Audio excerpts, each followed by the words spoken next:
Hi, magandang gabi sa inyo mga kasawi. Kamusta na po kayong lahat? Naway nasa mabuti kayong kalagayan. At mag-iingat kayo palagi mga kasawi. At syempre, ito na, may nakita po akong the best comment dito mga kasawi na bigyan natin ng topic. Ayan. Pag naging nanay na din kayo at iniitsupera na din kayo ng mga anak nyo, tsaka nyo malalaman yung sakit. Kahit naman sabihin ng mga tao na hindi obligasyon ng anak ang magulang. Pero kung marunong kang tumanaw ng utang na loob sa mga magulang mo, ay hindi mo sila pabayaan pa din.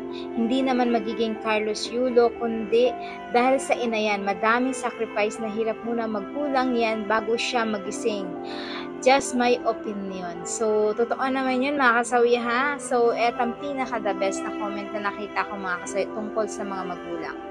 Kasawi, magbibigay tayo ng opinion tungkol dito. Yes, para sa akin mga kasawi, alam nyo ba, kahit na ano pa ang sabihin ng ibang tao, ayan, tungkol sa magulang natin or sa mga magulang natin mga kasawi, kahit na minsan nagkakasala yung magulang natin, di ba? Sabi ko nga sa inyo, lahat tayo ay hindi perfecto, di ba? Kung hindi man tayo perfect sa paningin ng iba, kailangan maging perfecto tayo para sa paningin ng mga anak natin. Kung hindi man ito nagawa natin na maging mabuting ina sa mga anak ninyo, mas madyong anak na mismo ang mag-unawa sa magulang. Kasi alam niyo ba kung bakit mga kasawi?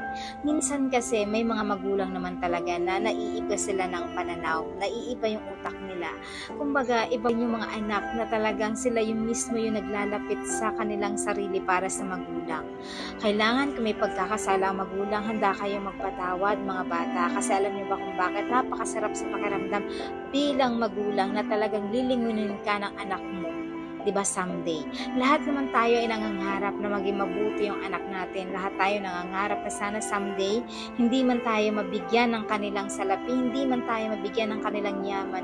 Yung nilungunin ka lang, yung papasasalamatan ka lang sa lahat ng nagawa mo na kabutihan sa kanila. Napakasarap yun bilang ina na maramdaman na talagang yung anak mo ay mahal na mahal ka. Sabi nga nila, diba, ang magulang ay hindi ito napapalitan ng kahit sino man. May babae dyan or lalaki dyan na mapapangasawa mo ay lahat ay pwedeng palitan, pero ang magulang ay hindi sila pwedeng palitan at nag-iisa lamang sila kasi wala ka sa mundong ito kung wala nang dahil sa magulang mo, wala sa nanay mo, wala sa tatay mo. Salute ako sa mga kabataan na talagang tumatangkilik, lumilingon sa kanilang magulang.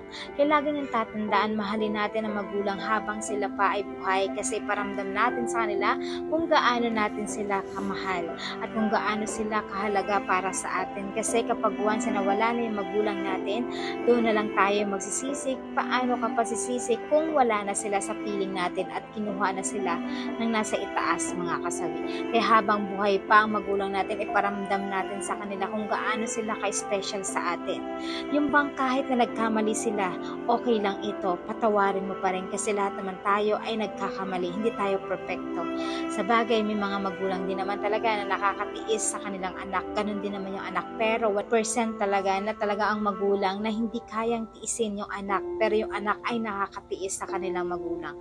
Kaya sa mga kabataan dyan, lagi niyong tatandaan, masarap mahalin ang magulang. Alam mo ba, mas lalo kang pagpapalain ng Panginoon, mas lalo pang biyaya ang maraming mararating sa iyo kapag ka marunong ka magmahal, magrespeto sa inyong magulang at magpatawad. Lagi mong tatandaan yan.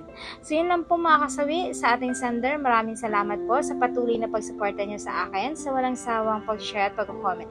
Sa mga hindi pa po nakapag-subscribe mga kasawi, pwede na kayo mag-subscribe, pwede na kayo mag-follow para updated kayo sa topic ko araw-araw. Magandang gabi mga kasawi.